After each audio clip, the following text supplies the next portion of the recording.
So welcome everyone. Thank you all for joining. So I will kick this off by introducing myself. My name is Jackie Mooney.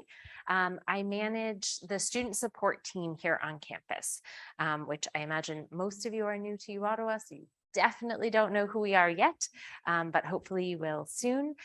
So Stacey, who will be presenting in a little bit, will go over our service. But what we do is we provide case management support to any student at uOttawa who might just require a little bit extra coordination of services, or maybe they're not sure, they've got a lot of different services that they need to respond to their needs. And we can just work with them to identify what the main needs are, and then make sure we get them connected to whoever can help out with that.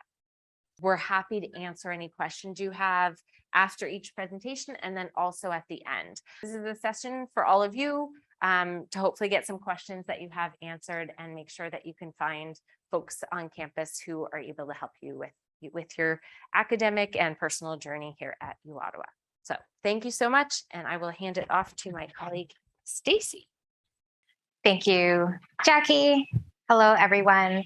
My name is Stacey Ottley, and I am a student support coordinator in the Faculty of Social Sciences. So I'm one of the embedded positions, but there are, of course, other coordinators that I'll show you in a moment. Alors, bonjour tout le monde. Mon nom est Stacey Ottley. Je suis une des coordonnatrices de soutien à la communauté étudiante avec la Faculté des Sciences Sociales. So I would like just to first start off with just paying respect to the Indigenous land that we're currently on right now. So I just wanted to acknowledge that we're on Algonquin territory, who are the traditional guardians of the land. So we acknowledge the longstanding relationship with this territory, which remains unceded. We pay respect to all Indigenous people in this region from all nations across Canada who call Ottawa their home. We acknowledge the traditional knowledge keepers, both young and old, and we honor their courageous leaders, past, present, and future. So a little bit about myself. So I started working for the university last year, which is also when the case management services was officially launched.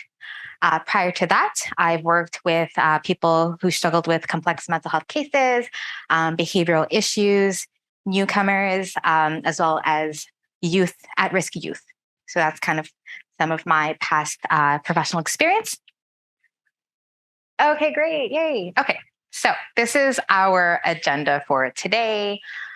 So we'll be reviewing who is the student support team, so the different members, as well as our mission, the structure of the team, the case management model, the framework and how we refer students, or how a referral works, and what does the intake process look like.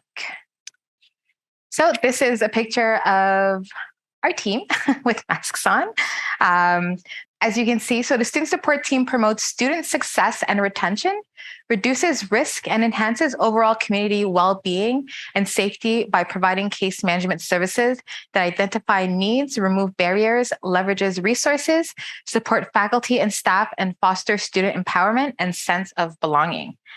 So this approach, the case management approach, is a non-therapeutic, holistic approach to deal with students with complex cases. So this can include medical leaves, extended leaves, hospitalization, concerning behavior, or any challenges, whatever the reason they might be experiencing. So that could be personal, mental, financial, variety of things. We really try to support the student no matter what challenge they're facing. And it pretty much, what we do is we have a caseload of students that we work with, and we offer one-on-one support. So we meet with the student. I'll go into more detail what an intake process looks like and what the whole case management process look like. But we also advocate for students and their well-being to help overcome those challenges. And the service, our support, is available for as long as you need it. So just because you work with us once or for like a couple of months doesn't mean you can't come back. We're really here to support all of you. So some of the advantages of a case management model, so it helps with the early identification of at-risk students. So we don't want to wait until the problem is, to the point where it's no longer manageable, right? We want to be proactive and try to get students connected to various supports that they need early. It also helps personnel and staff members at the university, such as faculty, with helping students who are experiencing these challenges as well. We also work with community partners both on and off campus. So we really try to bring everything together to make sure all needs are met. So this is what I'm saying when I talk about a holistic approach. So we also try to improve the awareness of the various services available on campus. It can be difficult to navigate such a large institution. So we really try to help guide you through all of that. Perfect. Okay. Our service delivery model. So Jackie, as you who introduced herself, is the manager of student support. So we have a student support coordinator in the Faculty of Arts. We have a student support coordinator for racialized students, so BIPOC, Black, Indigenous, and people of color. We have one for international students. We recently added a position in December of last year for inclusive admissions. We have a centralized student support coordinator, another one for graduate students, and then myself at the very end in the Faculty of Social Sciences. So that's to give you an idea of how many case managers are available to help support the student population. Are there any questions so far or in the chat or anything? Am I going to quickly? Everything is good. It's clear. Great. So we're going to look. I'm sorry. Oh, yeah. Sorry. Yes. So what I'm hearing is you're wondering what is the eligibility requirements to access student support services? Yeah. Okay. You just have to be a student with the University of Ottawa. So again, we help undergraduate, graduate, special students, if you're not affiliated with the faculty. So yeah, you just have to be a student. But with the case model, does it have to be more or less? So the question is for the people online. So what types of cases do we typically work with? Is there certain conditions or situations that we don't work with? So no, we work with all cases. So what we do is, as you'll see with the framework, what we do is we meet with you, and then we have a discussion about what's going on, and we identify all of the various challenges that you're experiencing. And again, it could be personal, it could be mental health related, physical health, financial, literally anything. Then we create an action plan together to ensure that we're overcoming those challenges that you're experiencing, or at the very least, offering you that support needed until you can get what you're looking for. Does that help answer your question? Great. Perfect. So a little bit more on the framework and the referral process. So there are three key things that we do. So we do prevention, intervention, and postvention. So prevention looks more like psychoeducational workshops on wellness and building capacity for students to support them on campus. So we offer different training sessions to faculty, to the university community to increase their awareness of certain mental health challenges and how to intervene to get students connected to supports. We offer consultations with faculty members on how to manage certain cases that may come their way. We, again, facilitate training sessions on key topics. And that includes like more feet on the ground training, safe talk training. I'm not sure if anyone has ever heard of these trainings, but we offer that. So intervention looks like providing that case management that I was just referring to. And this is more the intervention piece for people who are experiencing challenging and complex issues. So we help to facilitate access to multiple supports on campus as well as off campus. We try to intervene in difficult situations as well. So this includes suicide intervention or crisis situations when we're meeting with students. We coach students as well and help them advocate for themselves. So postvention, this looks like maybe debriefing on crisis situations or interventions with students, following up with maybe faculty or staff members to make sure that that support that we're trying to put in place we're working towards that. We coordinate transitions for support for students who might be returning to campus after a hospitalization or leave of absence. So we try to coordinate all of that so your transition is as smooth as possible. So we're going to look at what the circle of care looks like, and to give you a better picture of what a holistic approach looks like. So if anyone is wondering how to access our referral form, because you'll see at the bottom of the screen, that's kind of the process for the referral. So first, a referral form that's available online is completed. Then it goes to the student support team. We receive that referral. And then that referral form or that case is assigned to a student support coordinator. And then that student support coordinator engages in outreach and schedule an appointment for an intake appointment. So that is the website available there, but I'm sure we'll include it in that email that we're going to send with the recording, as well as our contact information.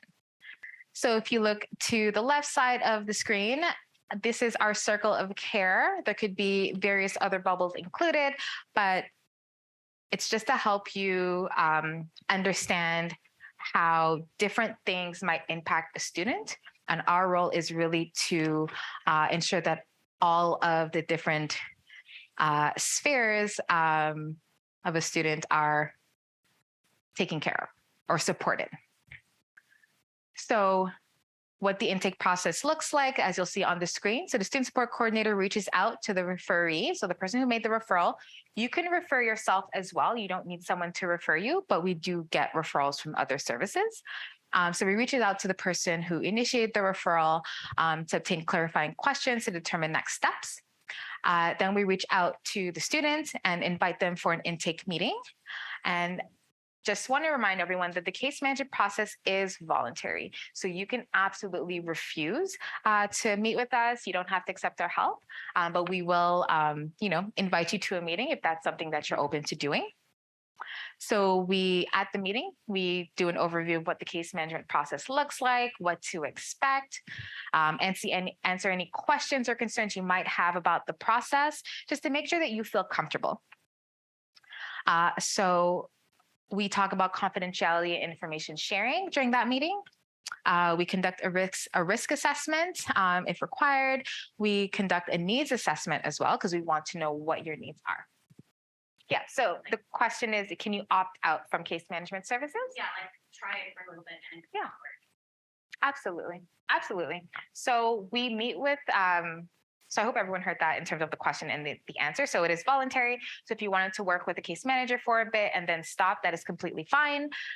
So we'll always invite you to another meeting, but if you feel like you don't need it anymore, just communicate that and then you're good to go.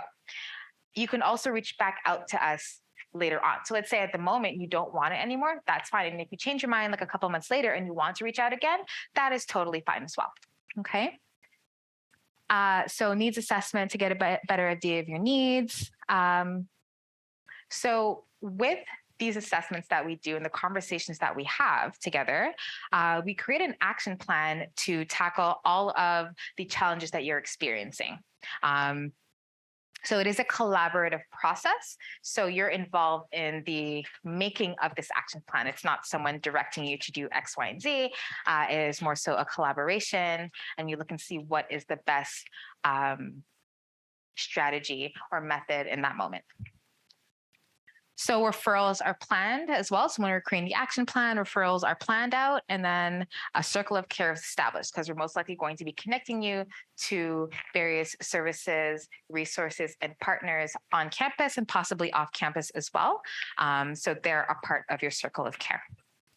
So that is essentially a very quick overview of case management. Are there any questions about what I reviewed with you today? Any concerns? Yeah. Yes. So academic accommodations is its own department. So we would facilitate a referral to that department if that was something that you needed for sure.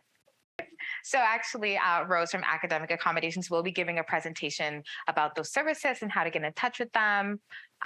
So I was just wondering, what's the difference between case management meetings and like academic accommodations?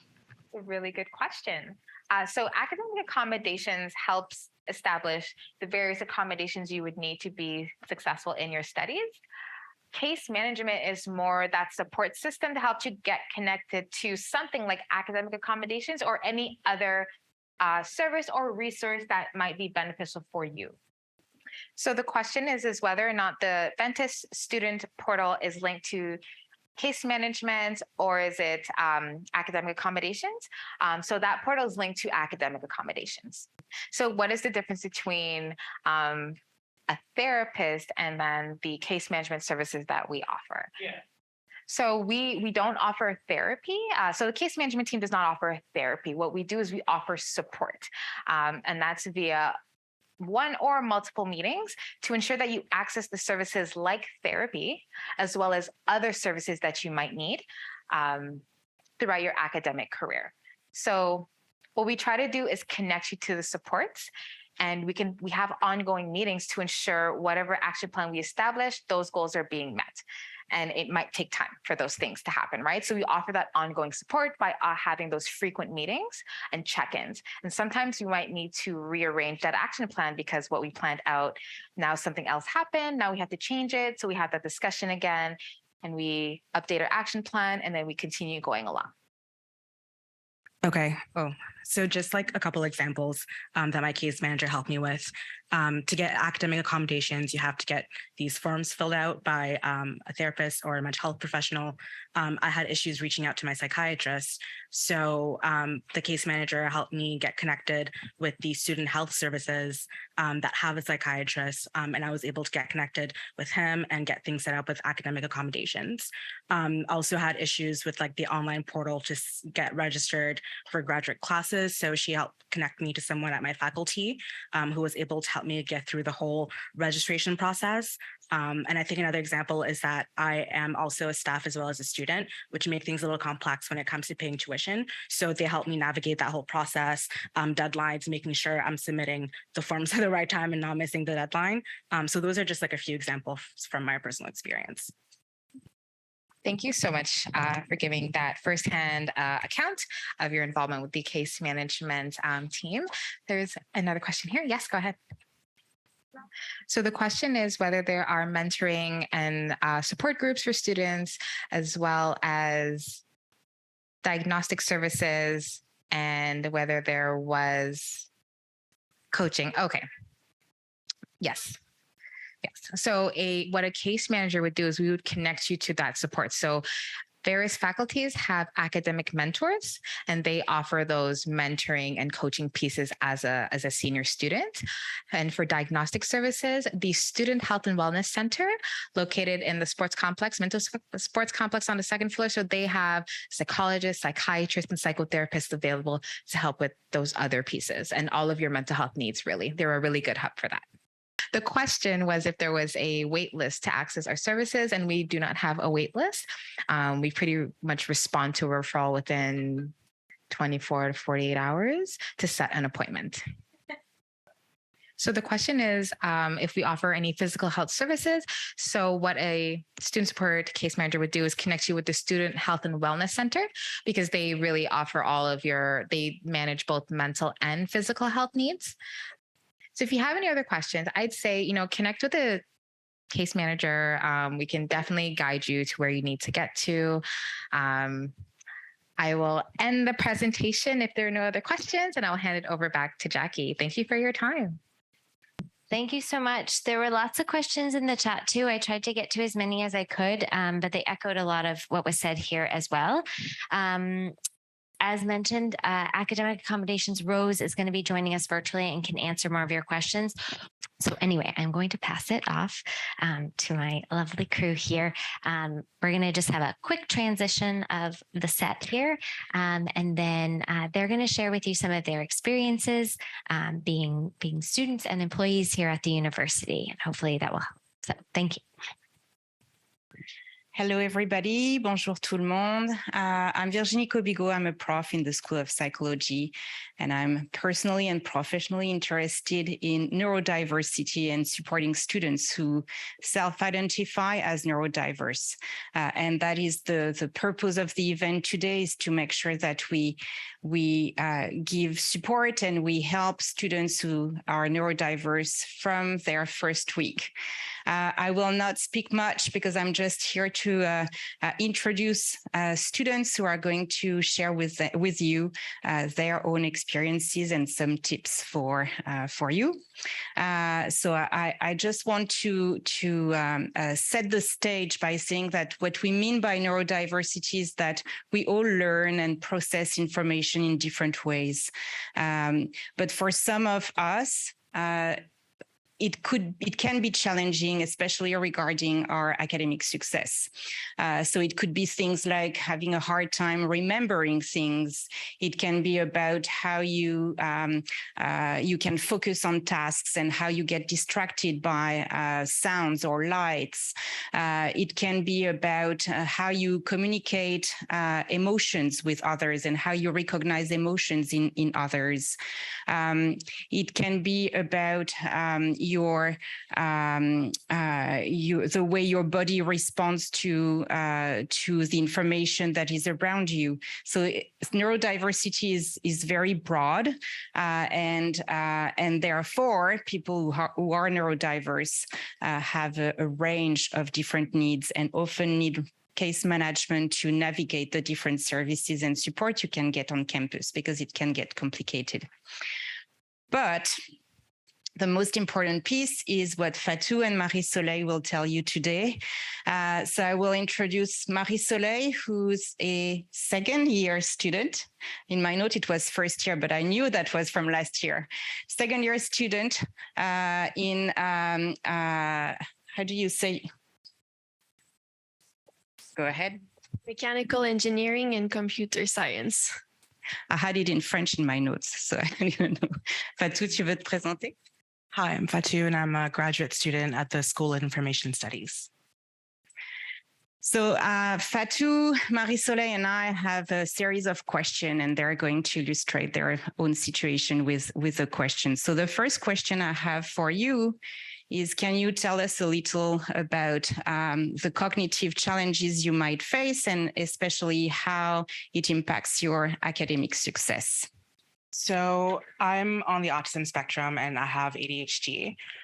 So I have sensory issues that can cause me a lot of anxiety during exams. So for example, I'm not sure if any of your second students have had exams yet, but in the hockey arena, you have exams and there's just giant lights and there's a bunch of hundreds of people and a clock going, which for me causes a lot of anxiety because there's a lot of stuff going on. So for exams, I really need a quiet space with not a lot of stimulus. And I also have information organized in my head a very specific way. And when I get anxious, stressed out, it's almost like I can't access information. I just forget everything. So during exams, if because of those sensory issues, I get overwhelmed, I'll have a hard time answering questions, recalling things that I studied and I know, but just because in that specific environment, I'm anxious, I just won't be able to recall that specific piece of information.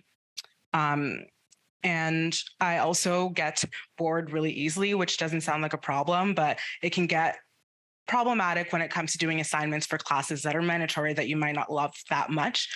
So I'll tend to prioritize tasks and classes and assignments that I actually enjoy and that bring me joy and fun, and kind of put aside the other stuff because it bores me. So it kind of gets hard to focus on a task where I'm not interested in it. Donc, pour ma part, moi, j'ai un trouble développemental du langage. Donc, j'ai de la difficulté à comprendre, par exemple, ce que les profs disent. J'ai de la difficulté à m'exprimer parce que des fois, les mots ne sortent pas nécessairement comme je le veux quand je parle. Donc, j'ai des grands trous de mémoire.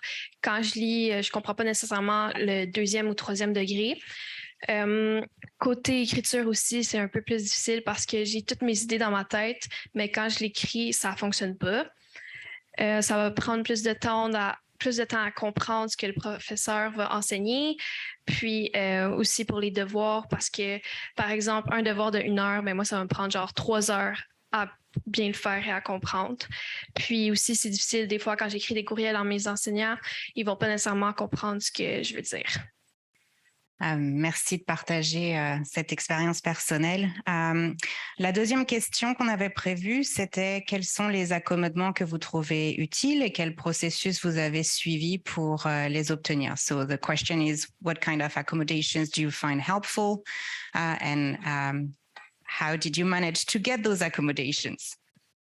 Donc, Donc, pour moi, j'ai 50% de temps supplémentaire à mes examens.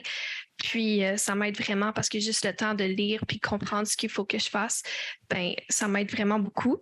Aussi, j'ai la chance que quelqu'un me lise mes examens pour m'expliquer à comprendre c'est quoi la tâche. Sinon, il y a quelqu'un qui va prendre mes notes de cours en classe parce que je ne peux pas nécessairement écouter l'enseignant et en même temps écrire parce que je vais perdre le fil. Puis, j'ai droit à genre WordQ, Antidote. Mais quelque chose que j'aimerais avoir aussi, c'est avoir plus de temps pour les laboratoires et les devoirs parce que ça, j'en ai pas. Mais vraiment, le temps supplémentaire, c'est l'accommodement que j'apprécie le plus. So Marie-Soleil was saying that the best accommodation for her is having more time for exams because she has difficulties with language. Words don't come out easily, and she might lose her train of thoughts. So it's sometimes difficult for Marie-Soleil to understand the questions at an exam because she needs more time to read and understand what the question is, and then put her answer in writing. So for her, the best accommodation is having more time. But she would really like, and she also has some software like Antidote to help her with written language. But there are other accommodations that she would find helpful, like, I forgot what you said. Qu'est-ce que tu as dit? Oh, yes, right. There are other pieces of academic requirements for which she doesn't have additional time. So it would be great for that additional time to be for any kind of academic requirements. For me, it's the same thing as Marie-Soleil, so it's getting more time. Right now, as graduate students, I don't really have in-person exams, but more assignments and projects and deadlines. So it's really useful for me to get more time on assignments that I'm handing in for classes, which I do. The way I initially approached this before I was able to get connected with academic accommodations was to just talk to my profs and tell them what's going on. And they were very understanding and giving me more time. But with academic accommodations, I'll be able to get 30% more time for my assignments. And this is kind of not really an accommodation, but technology I find really, really helps me, especially my watch for reminders, taking breaks, time to eat. So I find technology a really useful tool to get through school and navigating my education. So I think the next question is what was the process and what kind of services you requested on campus to get those accommodations? Donc, pour ma part, moi, je viens du côté du Québec. Donc, je me suis fait évaluer par un orthophoniste. Puis, c'est pas reconnu en Ontario. Alors, je dois tout refaire mes tests pour prouver vraiment que j'ai un trouble développemental du langage. Mais ça prend énormément de temps refaire les tests. Puis, je suis sur une liste d'attente. Donc, moi, mes accommodements sont temporaires. Donc, l'année prochaine, je vais les perdre si je me fais pas tester. Mais j'étais supposée les perdre cette année, mais par exemple, vu que j'avais une lettre qui me disait que j'étais sur une liste d'attente, ben, j'ai pu avoir mes accommodations encore une fois cette année. Puis, c'est ça. Moi, je suis temporaire, puis j'attends vraiment de me faire retester parce que c'était pas approuvé vu que je viens du Québec. So Marie-Soleil just explained that her diagnosis is from clinicians in Quebec and they're not recognized in Ontario, which I find completely stupid, but that's my personal opinion. So she needs to go through that process again, but temporary accommodations were given to her as she waits for the clinical services to be available to confirm her diagnosis in Ontario. I have a psychiatrist in Ontario. So my only challenge was actually getting a hold of him to get him to fill out the forms. I was not really successful with back and forth, but my case manager told me that there are actually psychiatrists at Student Wellness Center. And as a student, you can access that service.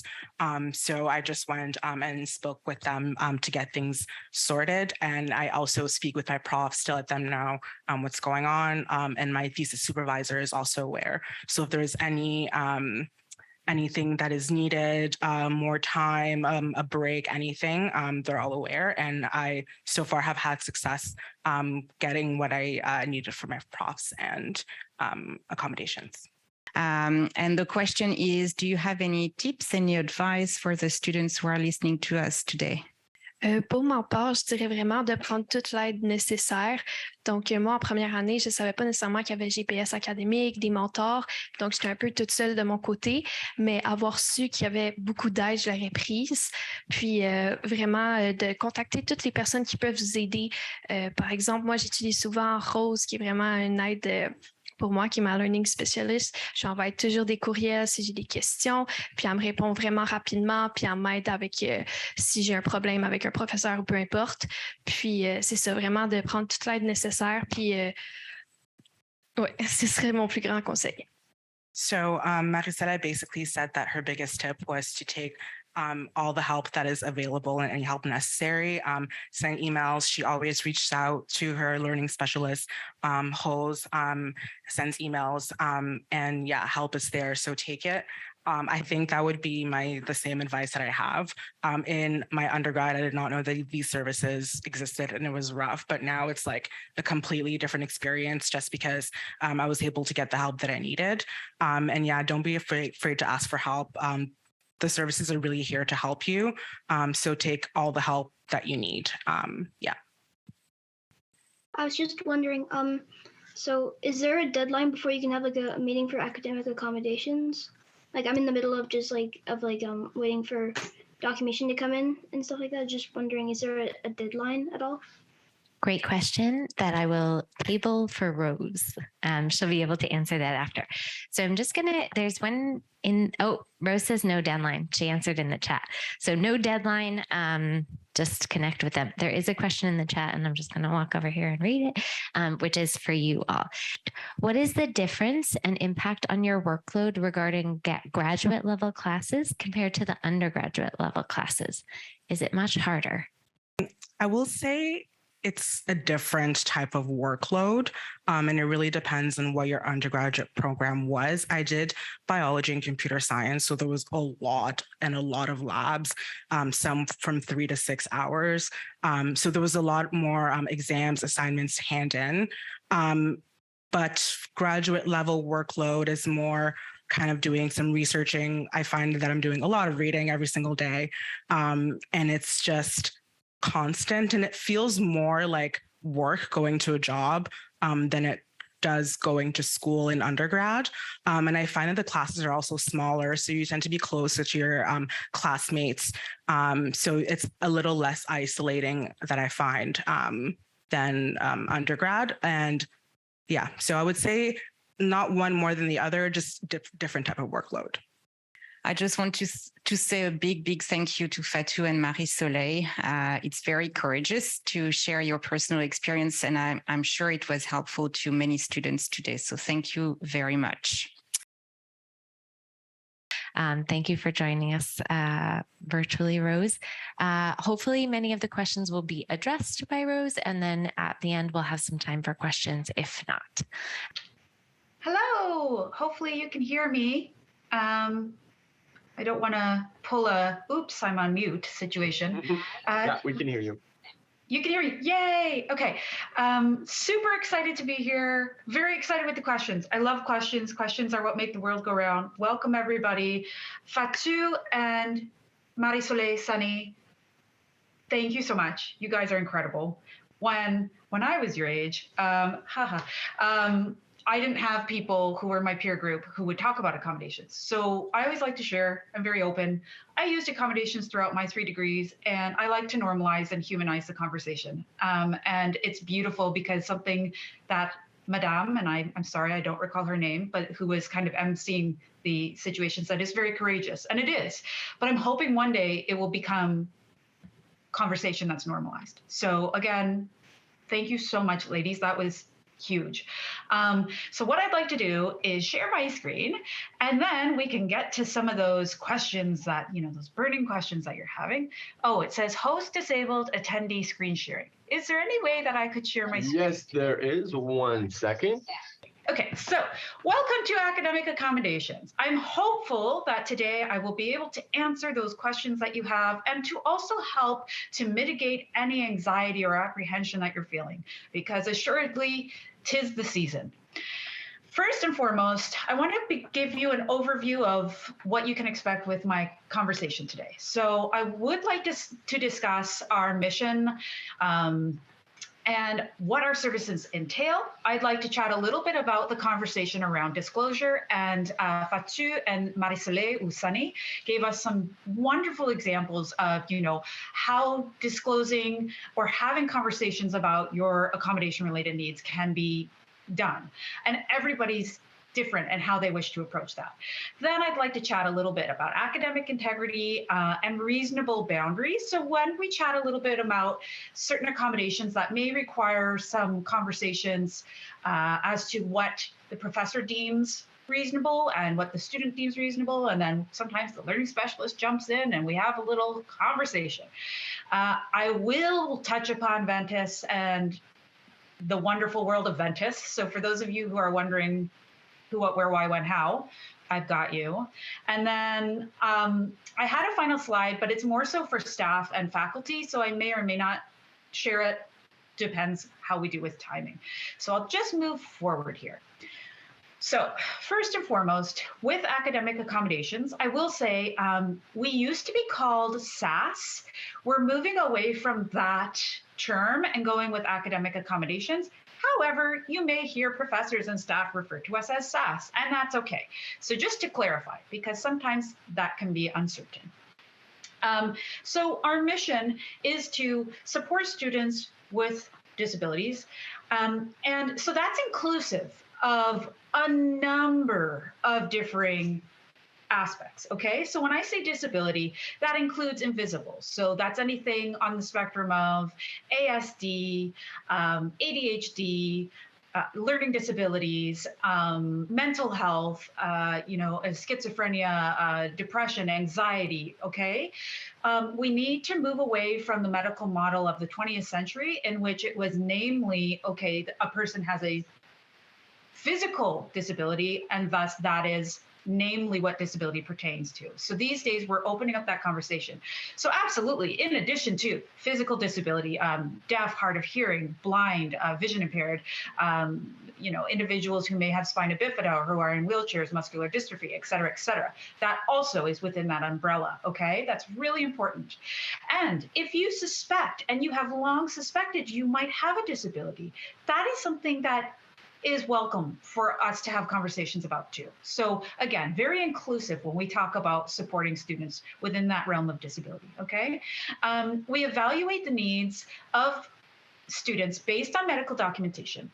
So we do work within a system, as all universities within Canada do, in which we are required to have documentation from a credible medical practitioner.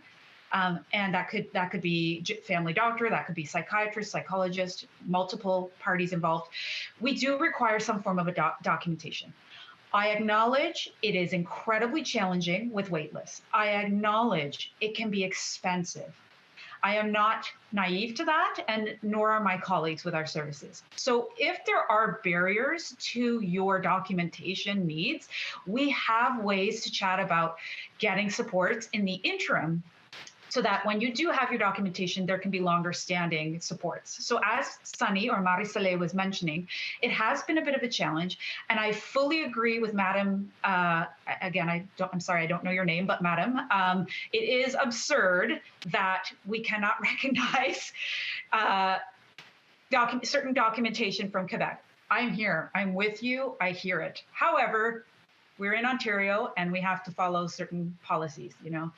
So with that, we try to find ways to meet students halfway. So like Marie-Soleil or Sunny had said, she has a confirmation of the assessment that she is on that waiting list. And so that we can make use to continue to lengthen her accommodations because she is in need of that support. And so that's how we go about, you know, case by case, seeing what we can do to help you, okay?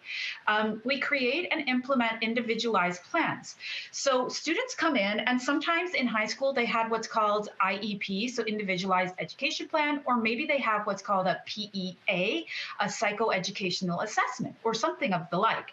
And so the individuals have created quite comprehensive recommendations for the learning plans for the students. And while those are incredibly important and required for our documentation, the student's testimony is also huge. So I speak from lived experience here. You heard Fatou and Marie-Soleil or Sunny mention. It's important to have conversations with your learning specialist because while what someone can write on paper is incredibly important, you have a voice too. Okay, so you need to make sure that you can voice your concerns, your questions. If you tried that kind of assistive technology or software, but it just didn't work for you, that's okay, right? So that's where we come into play as learning specialists, finding those individualized plans and, you know, those sweet spots where it works for you. You know, I can relate, there were iterations in which there was a Kurzweil that was recommended for me. I did not like it. It was very robotic and I found that was more distracting to me. So we found another solution. You know, that's the beauty of being human. We need to adapt and we're all so very unique in how we have needs that suit us. And of course we try very hard, and we do work to maintain academic standards. So you'll hear a lot of the time refers mentioned to academic integrity. So we work very hard, to dispel the myth that persons with disabilities are given, quote, unfair advantage due to accommodations. That is an old stigma, and we're working very hard to iron that out. However, we are obliged to protect students by maintaining academic integrity, and students and staff alike. So we do not change criteria so that, oh, well, if this student has a disability, they do less. No. They're still expected to meet the requirements of the degree or the program, but we may find adaptations. So maybe instead of reading every single text, if somebody has a visual impairment, they're going to be listening to those texts. Instead, they're still fulfilling the expectations, but in a different manner, right? So that's what it means when we're talking about maintaining academic standards. So I'm going to go to the next slide. So somebody had asked in the PowerPoint or the chat, and thank you for asking. Okay, so beyond, you know, extra time for exams, what more is offered with accommodations? Lovely question. I'll answer or try to. It really depends on your needs. So like the ladies had mentioned, and like I've mentioned, you know, you need to come with your story and with your experiences and explain to us, you know, what it is you might need assistance with. And that varies from person to person. So I always try to reiterate, you know, while one person might have, let's say you and someone else have ADHD and you both go into accommodation supports. Even within the umbrella of ADHD, it is so varied that yours might look very different from someone else's. So it's really important to not compare. Super important. For a lot of things in life, it's good to not compare yourself, but especially when it comes to accommodation measures, because they are tailored to each individual. So in terms of classroom accommodations, if you have a hard time simultaneously processing the auditory input while trying to record or like decode what it is that you're hearing, there are note-taking supports. If you're thinking, you know what, I really benefited from recordings during the pandemic. Is that something that could be available? We can put in requests so that you can ask permission from professors to record so that you can go back and replay. Maybe that's something that you need. You're an auditory learner, and that's something that helps to reinforce your comprehension. That's something that's available, okay? Let's say if you're deaf, okay, and you need closed captioning, we can make it happen, okay? My dad's non-vocal and deaf, so that's why I know a little bit of sign, a slight aside. Exam accommodations, in addition to additional time for processing and other requirements, we have assistive technology. So let's say you have dyslexia or you have a really hard time with verbal language disorder, then it will be really helpful for you to have access to speech to text or text to speech or both technologies, or like Sunny or Marie-Soleil mentioned, a reader. So somebody physically, a human, who sits in there and reads out loud the prompt so that you then can hear it and write your response. Also, if you have severe anxiety or if you have anything triggers PTSD, anything within your condition, or autism spectrum disorder, anything where you're highly sensitive to sounds, you can borrow noise canceling headphones or you can bring your own, because everybody has different sensitivities, but definitely when it comes to stimulation and stimuli, like there is a spectrum among varying levels of disabilities, and it's really important that you feel physically comfortable, because an exam environment for anyone is already super stressful. Transcription services. Okay, so let's say you have a hard time, again, maybe physically reading a text, and you think audio, if I could have some form of audio, that would really help. We have ways to get text made into PDF, e-text versions, so then you can have some form of app read out loud to you, so that you can alleviate it. Let's say you have post-concussion and you're really sensitive to reading off a computer screen or even books. That's a lot of work after a concussion. Like, it's physically painful to read, right? So again, there are ways we can work around it and support you. We have our adaptive technology centers. So let's say you're super curious about learning about this assistive technology. Let's say you just got diagnosed, or you're like, okay, I think I'm going to have this diagnosis. They offered me all these recommendations for assistive tech. I don't know. Like, what does dragon mean? You know, is this like a kind of Lord of the Rings situation? It's not, sadly. That would be fun. But no, this is more where you can go, and we have mentors who can help teach you about how to use these different devices. So then you can be empowered and you can choose what's going to work for you. Super fun, right? I find it exciting. Also, we have service providers that we can have come and help. So again, for LSQ or ASL for interpretation, we do have interpreters. And then we also have for vision impairment and blind, we do have abilities to get in touch with sighted guides and orientation and mobility specialists with the CNIB, and we're working to have someone within the University of Ottawa chapter as well. Ooh, okay, process and expectations. So we have a number of different meetings that you can be considered for. So typically, the first way to go about getting into our services is one of two ways: either the consultation, where you can ask general questions, learn about, okay, I can't afford to get an assessment. I definitely think I have this. What do I do? Well, we have something that a psychologist from the university, Carleton University, created, and it's a questionnaire, and we call it the pre-screening assessment. So if you meet with a learning specialist, you can say, I heard about this pre-screening assessment tool. What is that? And so basically, it's this very thorough questionnaire. I'll be honest, like, don't be tired when you do it. Maybe get yourself a latte, because it's a lot. It's extensive, but it will help. So make sure you're alert. Answer as best as you can to your ability. Then your learning specialist will review the data. And if there is a likelihood, it yields, heavy possibility for, let's say, ADHD, okay, as an example. Then we can input temporary accommodations, and we can get you linked up with someone like Stacey from case management to see if we can find ways to find support for you to get and assessment through the university, through the health and well-being team, okay? We can look into if you are eligible for OSAP and disability bursaries, that could cover your assessment, okay? So while you may not right off the bat have those papers in hand, there are ways we can work to try and support you, because that's our number one goal and our duty.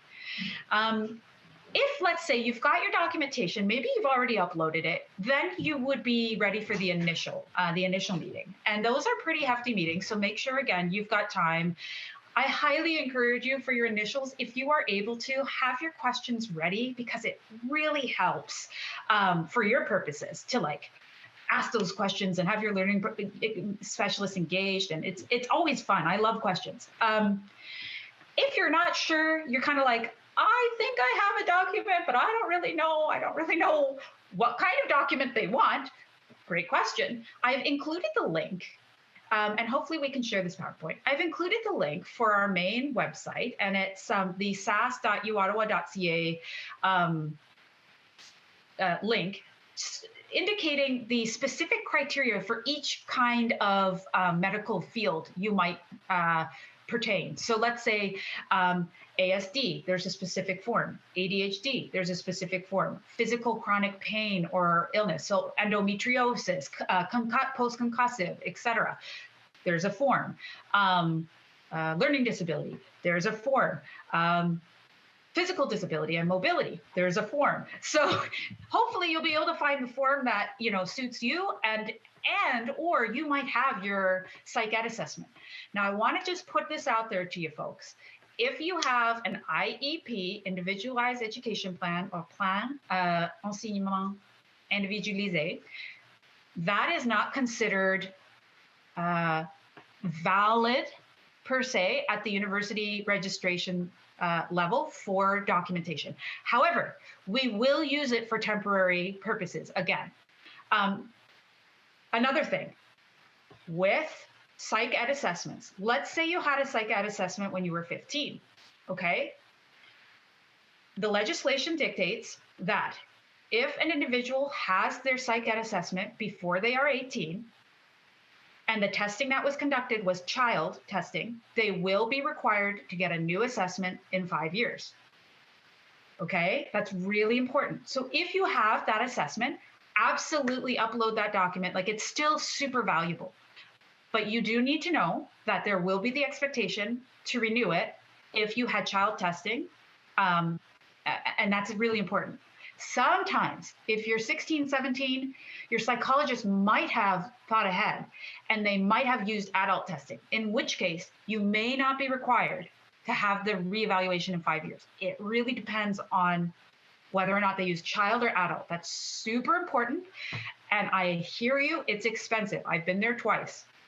I can fully empathize, but we do need it for our processes. And I've worked at another Canadian university in the Disability Supports Office too, same criteria. So, this is just part and parcel of how we operate. But again, there are ways to get through, so fear not.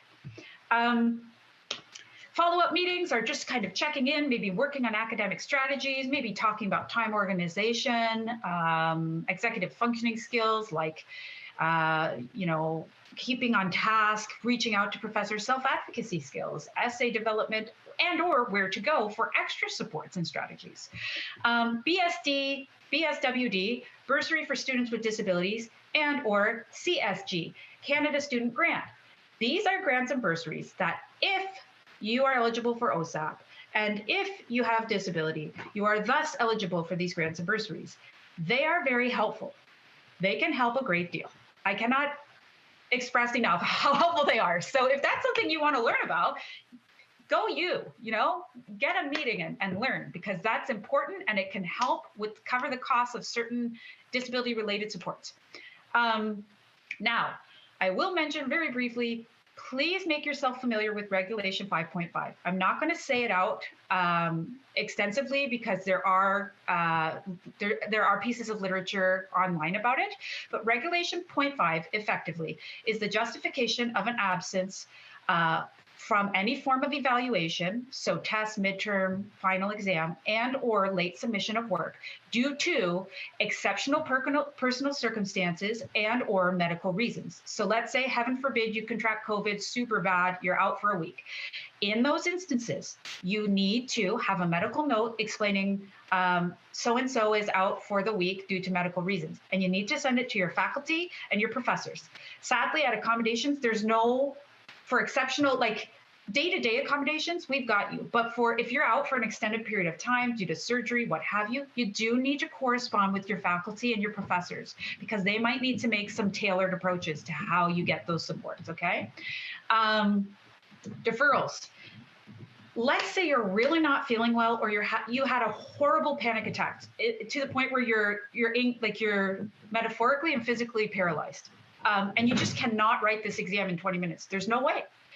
Then again, you would refer to Regulation 9.5, submit documentation indicating you were not well to write, and then you need to seek the deferral. Sadly, we don't have any standing when it comes to making that deferred date. In other words, like let's say, you're hoping to write in a week.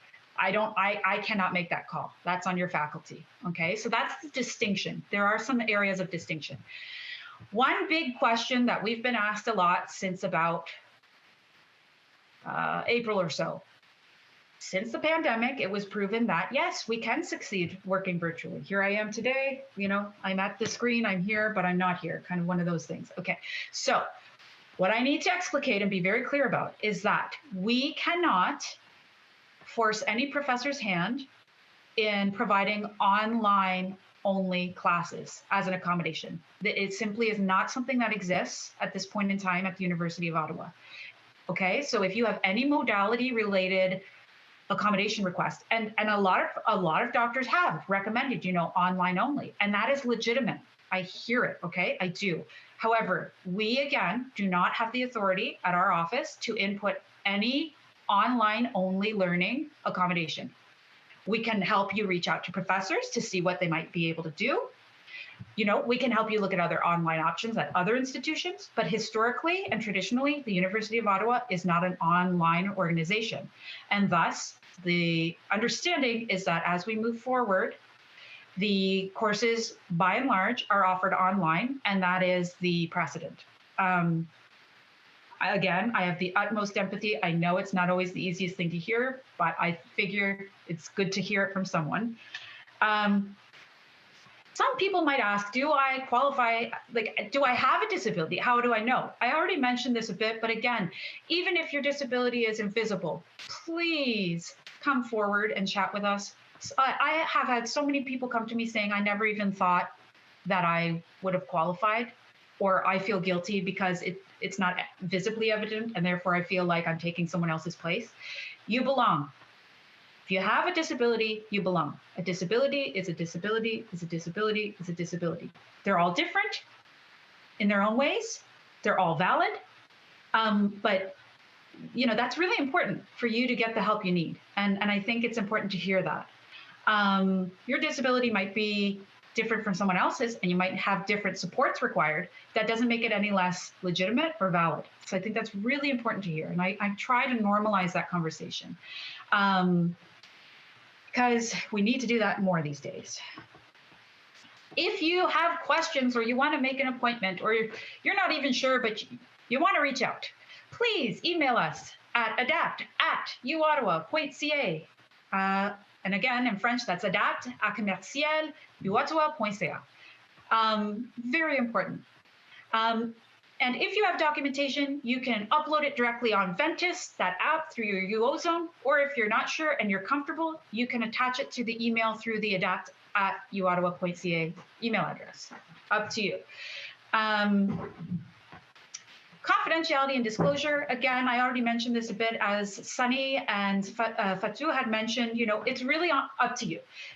We respect confidentiality. When you register with us, the only thing your professors know is the accommodations you select. So let's say you selected note-taking assistance, extra time for tests in a quiet space, and requesting extensions every now and then. That's all they see. They have no idea if you have PTSD. They have no idea if you have a severe learning disability. They have no idea, okay?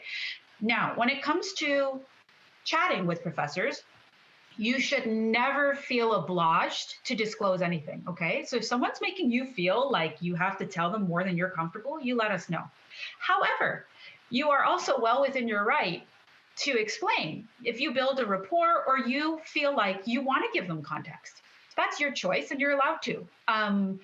It's an outing of sorts, but again, you know, if a professor says, oh, I don't want to hear it, that's also not acceptable. So you set the tone for what you are comfortable with. But everybody's different. I call it, you know, different strokes for different folks. Some people, they'll get a feel, like if they feel like they can approach the professor, they might, you know, say, you know what, I just wanted to let you know, I have a reading comprehension learning disability. So it takes me longer to process information. So, you know, if you're asking questions, and I also have auditory processing. So if you're asking questions in class, and I ask you to repeat, it's not because I wasn't paying attention. It's because I just genuinely wanted the validation or the clarification. You know, just sometimes to give a little bit of clarification so that the professor can understand, you know, what you're experiencing. I mentioned a little bit about this too, upholding academic integrity. It's really important for certain accommodations. They are requests. So for instance, I can never 100% guarantee that a professor will grant you an extension. If you are asking a minute before the deadline at midnight, I cannot guarantee that. And you could have a very legitimate reason, but again, it is at the discretion of the professor. Now, that said, you know, you can negotiate and chat with the professor and say, listen, you know, I'm juggling 5 courses right now. I'm working part-time. I am registered with Accommodations. I've been working diligently on this assignment, but to give it what I think it needs, I might need 2 more days. Is that something we can discuss? Usually with the accommodation request in place and a letter of support from your learning specialist, it can go over adequately well with the professor. However, if you go to them and you say, I'm entitled, I want this extension now, very unlikely that they will be able to accommodate. So I think, you know, there is some conversation that needs to be had, and you need to be mindful of being respectful and professional, because your professor is human as well. They're not superhuman. They try their very hardest, and we need to respect their boundaries. I have met wonderful professors who do as much as they can and want to, you know, give students extensions, but they also have deadlines, right? They also have to speak to the faculty. So we have to respect each other when we talk about going forward with certain kinds of academic requests. And it's that idea of reciprocity, right? So if you put out that energy of respect into the universe, if you will, then that often is, you know, brought back to you. So it's just something to bear in mind as you navigate your life through university and in general, really. Ventus. Can you hear me? Yes. Oh, yes. Great. So I just want to make sure we have time for any questions. We're just getting close to the end. So I think you're quite close to the end. So I wanted to whip through this. That would really help folks. But if there is any questions, and then I want to make sure that I feed those who are here as well. Sure. So thank you so much. Yes. All right. Oh, you're most welcome. Really quickly, those of you who are maybe quasi familiar with Ventus, some of you might be like, I don't know what that is. The Ventus is the portal where all your accommodation related needs are handled. So it's important to know that while I, the learning specialist, can input your accommodations, you need to go in and select your measures and confirm them for your exams. If you don't select them for your classes and for your exams, you then don't have access to them. So this is a way of helping professors and staff know what your needs for accommodations will be. If you are uncertain how to navigate Ventus, please contact adapt@uottawa.ca. And yeah, generally, again, adapt@uottawa.ca. We have just gone through some changes with our departments. So exam rooms are still on the 3rd floor of Desmarais. However, learning specialists are moving, and I put the emphasis on, you know, moving to the 4th floor of Marie Curie. We will eventually be rolling out in-person meetings, but we are presently going through renovations on our floor. So once it is suitable for in-person, we will then have that as an option. In the meantime, we have been namely operating through Microsoft Teams meetings. Thank you so much. Thank you so much, Rose, for that presentation. I think it helped answer a lot of questions. As I don't see any more in the chat. Are there any questions in the room for Rose? Yes. Yeah. So the question, just for folks at home and probably Rose too, is you mentioned, Rose, that lots is being done to sort of combat stigma and the idea that students with accommodations are doing less work than other folks. And we just have a question, curious about some of those initiatives or some of the work that's being done. Oh, what a beautiful question. Thank you. Where do we start? Well, we have a number of associations. We have an association on campus, which is student-led, and they meet they chat with students who identify as having disabilities, and it acts as a form of representation. So at a grassroots level, that's something that exists in the university. Again, when I say different strokes for different folks, I'm but one person, but I do like to be open for my own sense of representation, because I do believe in paying it forward. And I do believe that it's important when my students are coming to me and being vulnerable, that they know that I'm coming from an experience too. So in my own work, I try very hard to destigmatize. We meet with professors, we have conversations. Sometimes it is simply miscommunication. You would be amazed at what begins as stigma, but then becomes like misinterpretation or miscommunication. And then by the end of a conversation becomes very productive. My fellow learning specialists and I, we also attend LSAC meetings. So they're federal or countrywide meetings in which we have conversations with other learning specialists at other universities and colleges.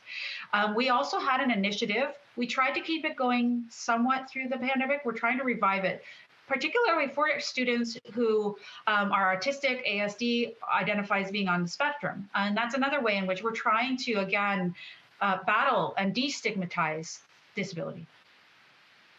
Thank you. I hope that helped answer. I'll also just speak to, there's a lot more conversation, at least educationally and across support services, about universal design and really shifting as much our practices to a universal design model, which for those of you who maybe aren't familiar with it, it's just the idea that we remove barriers and more folks can have access rather than having to make accommodations all the time. You know, what things really require timed exams, for example, or what things, you know, like a really simple but good example is a ramp. Right? A ramp into a building is the concept of universal design, right? Because folks who don't need a ramp can use a ramp to get in the building. And then folks who do need a ramp also can use the ramp to get into the building. So rather than having a different entrance for folks who need physical accessibility, you just create a way that, you know, folks who either are in a wheelchair or folks who are walking can both access the building. And so that concept, sort of infiltrating other practices that we do, is a really important part of work that's being done at the university as well.